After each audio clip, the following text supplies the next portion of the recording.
Começa agora mais um programa Crescendo em Cristo, série de estudos bíblicos produzida por pastores colaboradores da Rádio CPT.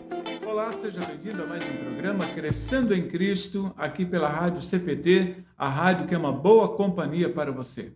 Eu sou o comunicador Valdir Hoffmann, eu sou pastor da Igreja Evangélica Luterana do Brasil e trabalho atualmente na cidade de Joinville, em Santa Catarina. É um prazer muito grande ter você em nossa companhia em mais este programa. No programa de hoje nós vamos estudar a carta de Paulo a Tito, o capítulo de número 3. Carta de Paulo a Tito, capítulo número 3.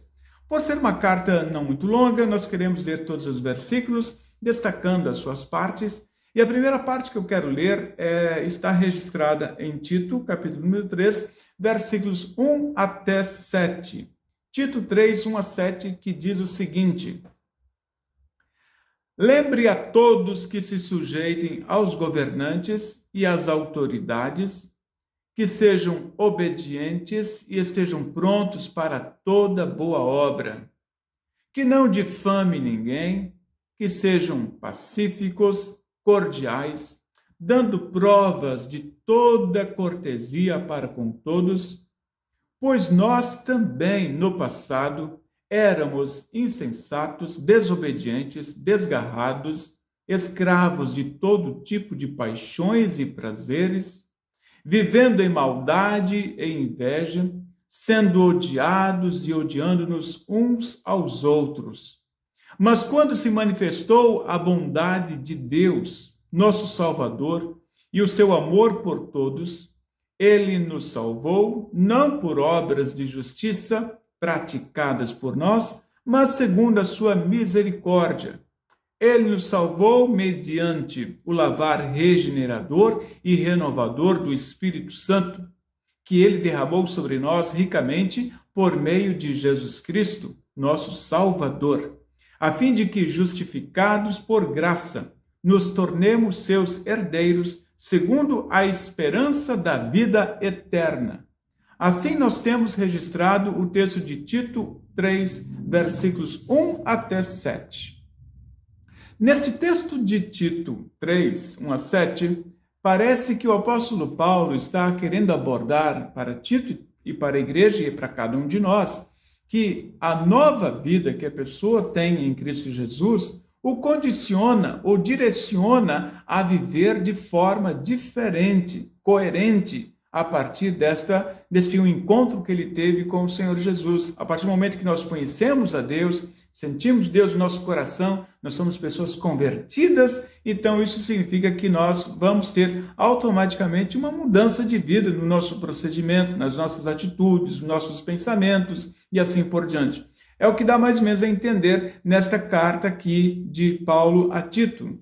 Já no primeiro versículo, no capítulo 3, diz que nós devemos sujeitar aos governantes e às autoridades, porque são de Deus, são constituídas por Deus. Esta é a interpretação que o apóstolo Paulo dá às autoridades, aos governantes.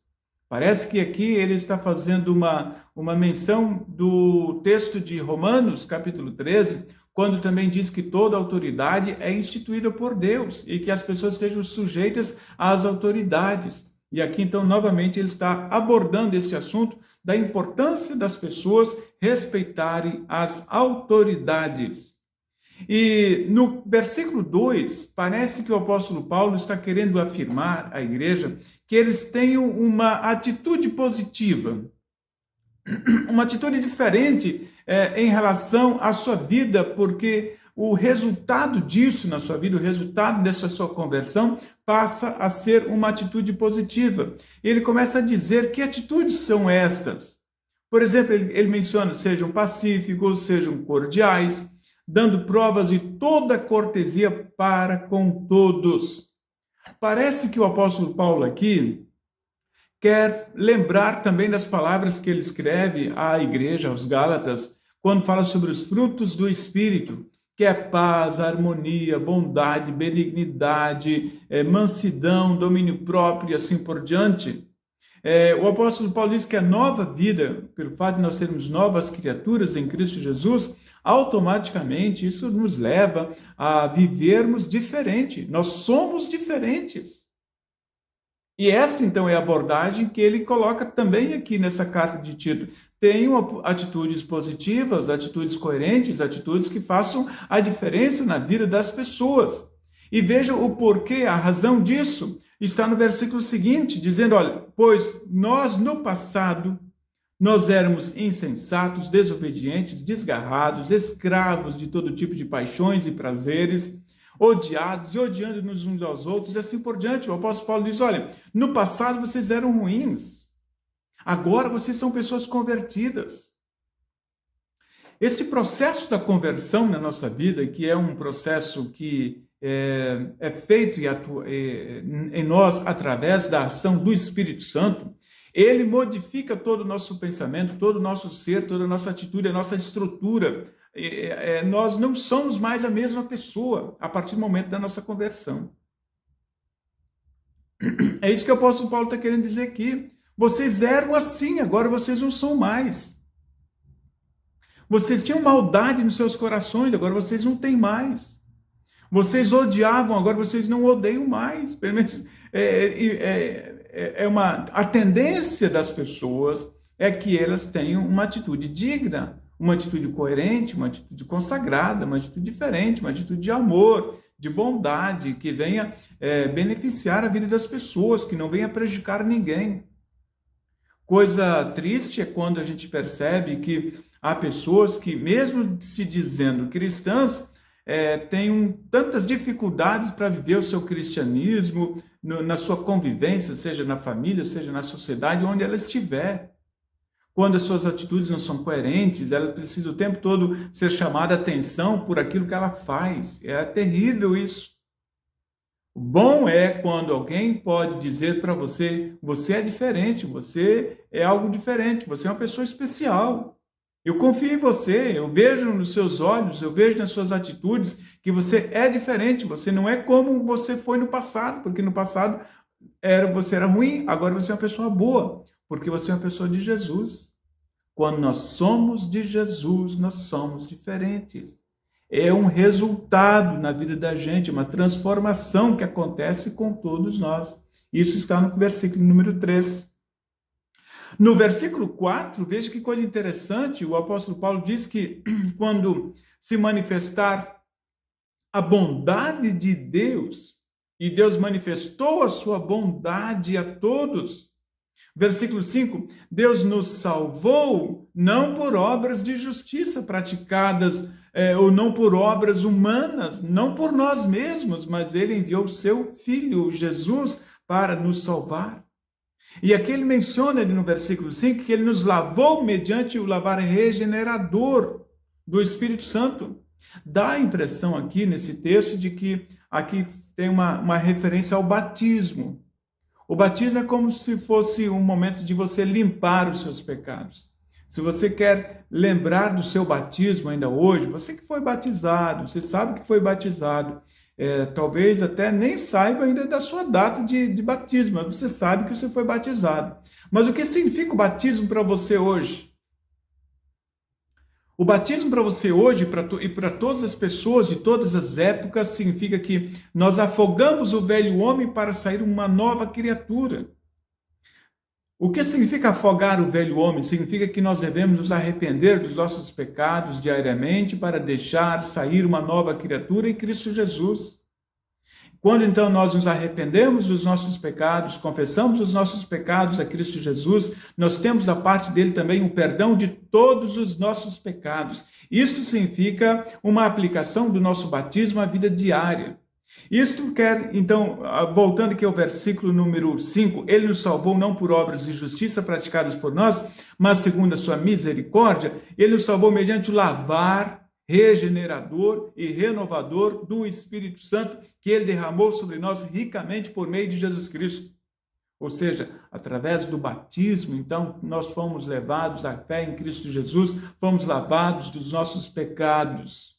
Agora nós vivemos uma nova vida e diariamente, quando então nós confessamos os nossos pecados, nós recebemos o perdão da parte de Deus e nós podemos viver como novas criaturas em Cristo Jesus. Isto é maravilhoso. É muito importante nós termos, então, essa compreensão da palavra de Deus na nossa vida. E é uma ação do Espírito Santo. É Deus mesmo, através do Santo Espírito, que se envolve na nossa vida e que muda o nosso pensamento, que muda todo o nosso ser. E veja o versículo 7. Com qual propósito? A fim de que, justificados por graça, nos tornemos seus herdeiros, segundo a esperança da vida eterna. Nós agora somos herdeiros da vida eterna, nós somos filhos amados de Deus. Sempre o ser humano esteve como projeto ou esteve como objeto do olhar de Deus. Desde o Antigo Testamento, desde o momento da sua queda, desde o momento a própria formação do homem e da mulher, Deus coloca o homem como coroa da criação e o homem e a mulher sempre passam a ser os objetos, os alvos do olhar de Deus, do olhar amoroso de Deus. Mesmo que o homem tenha caído em pecado, Deus envia um Salvador, Jesus. Ao lermos, então, a Escritura Sagrada no Antigo Testamento e no Novo Testamento, sempre nós vamos ver a forma como Deus se envolve com o ser humano com o objetivo de salvá-lo dos seus pecados e tornar esse ser humano herdeiro. Herdeiro de quê? Da vida eterna. Da vida com Deus lá na eternidade, conforme diz o versículo 7. Eu quero ainda agora ler dos versículos 8 até o versículo 11. Olha que coisa interessante. Fiel é esta palavra. E quero que você fale ousadamente a respeito dessas coisas, para que os que creem em Deus se empenhem na prática de boas obras. Estas coisas são excelentes e proveitosas para todas as pessoas. Agora veja bem, versículo 9. Evite discussões tolas, genealogias, controvérsias e debates sobre a lei, porque são inúteis e sem valor. Evite a pessoa que provoca divisões, depois de admoestá-la uma ou duas vezes, pois você sabe que tal pessoa está pervertida, vive pecando e por si mesma está condenada. Olha que coisa interessante. O apóstolo Paulo é muito feliz quando ele diz para as pessoas evitar todo e qualquer tipo de situação que venha prejudicar agora a vida dessa pessoa cristã. O apóstolo Paulo quer que as pessoas se concentrem naquilo que é prazeroso, naquilo que causa bem-estar para si próprio e também para a vida das pessoas.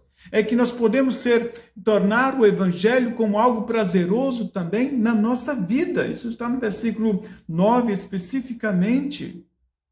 Evite, então, para que você tenha uma vida tranquila, evite todo tipo de discussões tolas. Quantas vezes as pessoas se estão envolvidas com filosofias, com ideologias, ficam discutindo essas questões.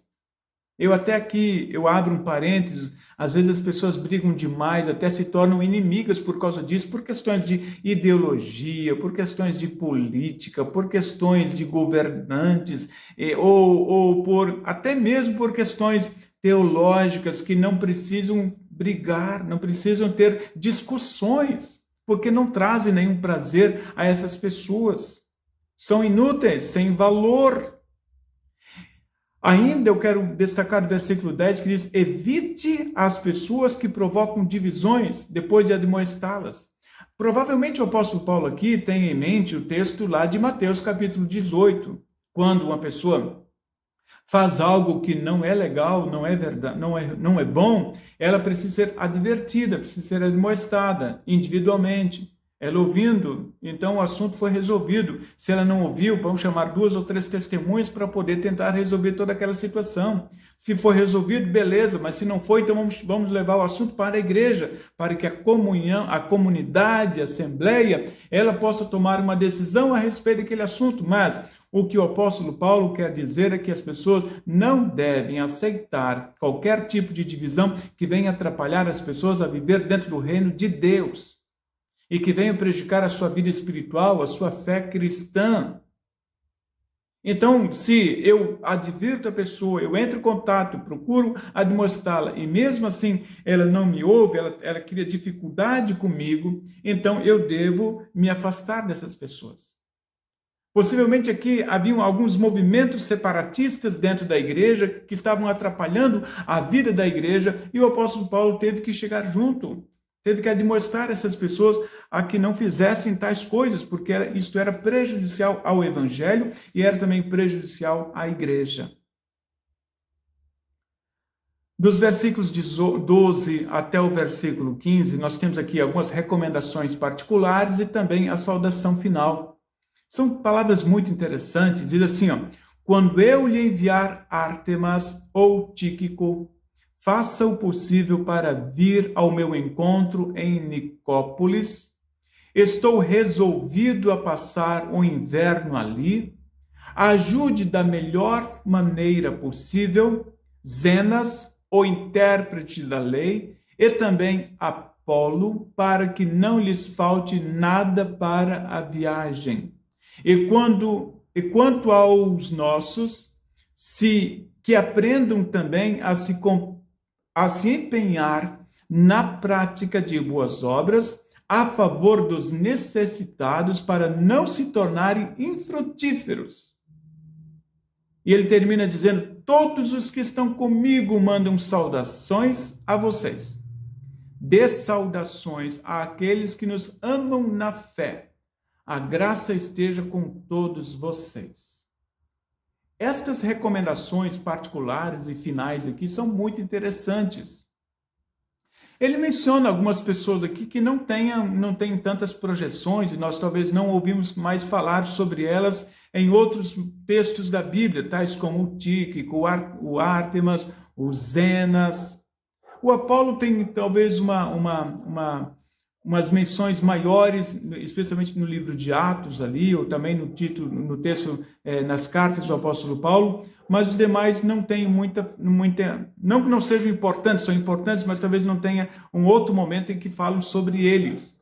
Mas se o apóstolo Paulo aqui os menciona, que para eles, essas pessoas são pessoas extremamente importantes, são líderes, e que ele tem um grande apreço, um grande carinho por todos eles. Significa então que para o evangelho, para a igreja, quando o apóstolo Paulo aqui, ele orienta e recomenda que as pessoas então aceitem, recebam essas pessoas e as ajudem, é porque o apóstolo Paulo tem uma grande preocupação pelo bem-estar da igreja. São lições que nós tiramos também para o nosso bem-estar. Nós também podemos ajudar as pessoas. E ele orienta num dos versículos, então, de que as pessoas precisam e elas podem usar da prática das boas obras em favor das pessoas que têm necessidade. É possível que naquele período, naquele momento, haviam dificuldades entre algumas igrejas, entre algumas cidades. Alguns cristãos estavam passando por necessidade, então ele faz essa menção. Sejam também auxiliadores, aqueles que passam por necessidades. Veja então que esta carta de Tito é uma carta extremamente importante.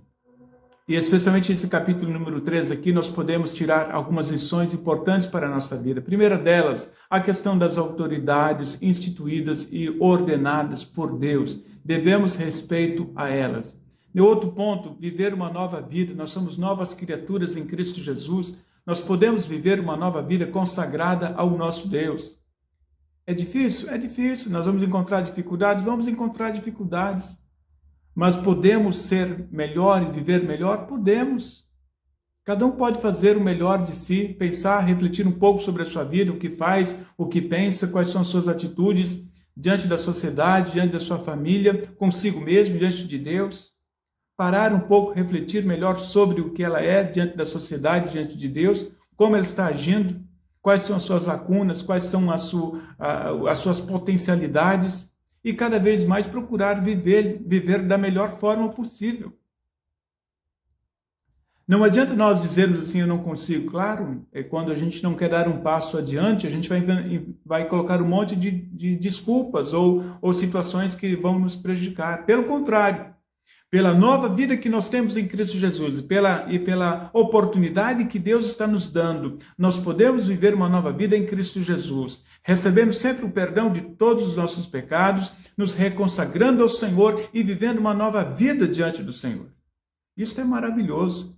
Só pode fazer isso quem conhece a Jesus. Você é sempre convidado a conhecer Jesus, a se aprofundar cada vez mais no conhecimento que você tem a respeito de Jesus. E dessa forma, então, você também tem a sua vida transformada. Deus quer transformar o seu coração, Deus quer sempre transformar a sua mente. Mesmo que você seja uma pessoa já cristã, temente a Deus, Deus quer continuar interagindo, intervindo na sua vida para dar o melhor para você. Que bacana nós podermos então estudar essa palavra de Paulo nessa carta de Tito.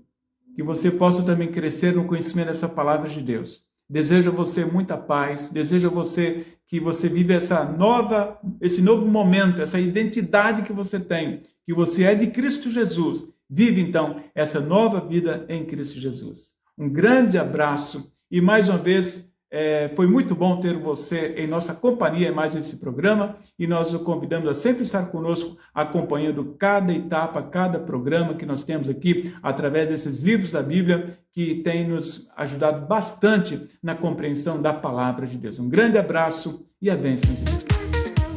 Acompanhe este e outros programas em radiocpt.com.br.